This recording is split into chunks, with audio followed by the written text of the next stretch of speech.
You just had to avoid all lines, not only in security, but also restaurants, bars, and even going on the jet bridge to get to your plane. No matter what, you can't be denied a wheelchair if you ask for one. I've personally seen people start to fake an injury and need a wheelchair just to get through the line because you have to go up to the very front. That being said, they also get a wheelchair and get to go on the plane before... For anyone else, yep, just fake a disability and you will be catered to and cared for. You get so much more accommodation and consideration. Use it to get to the front of the line, and afterwards, you get to walk away. Or don't be a complete scumbag and wait like everyone else. This is Rebel HQ. I'm Sandee Lovas. What able-bodied people think life is like for disabled folks and what the reality is for disabled folks are two different things. Poppy Field, who goes by Disabled Girl on TikTok, explains her experience in her response to the flight attendant's airport hack video. Hi, I'm disabled.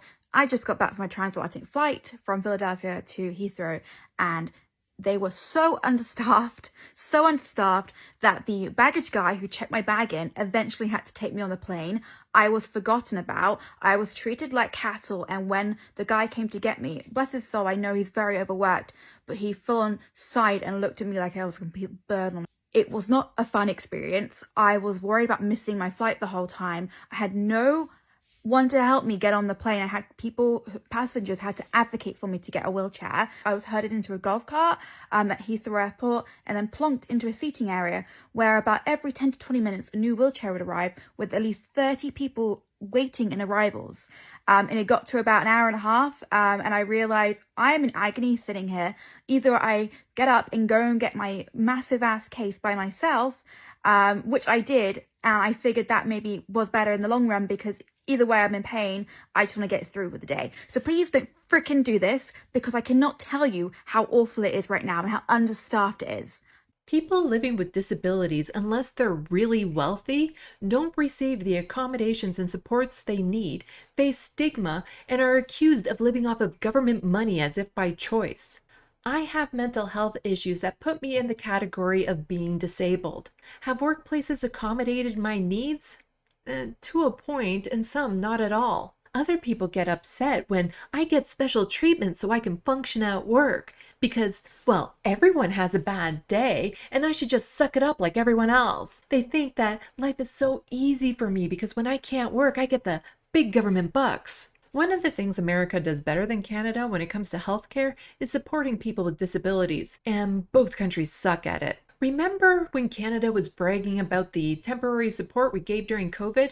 $2,000 a month, except if you were disabled, you got nothing. Justin Trudeau said $2,000 a month was the bare minimum needed to get by. People with disabilities are forced to live on half of that if they get the full amount, even though our expenses are higher than non-disabled people. But hey, at least now people with disabilities can apply for medical assistance in dying when they've lost all hope of a life with dignity.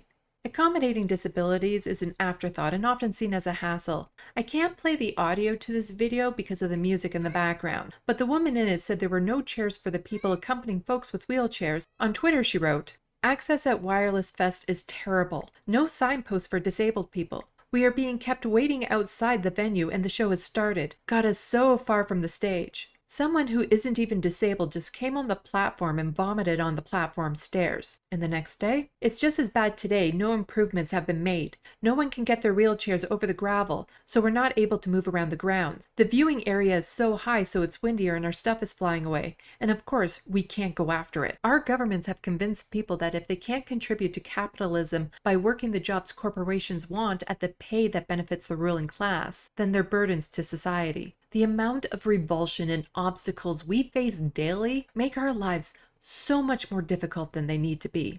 Being disabled isn't a party trick. It's not a hack to get a parking spot or to get out of a test. No one chooses to be disabled. It's not something we can go in and out of on a whim. For many people, it does not matter the job or the amount of accommodations they receive. They cannot work because of their disability.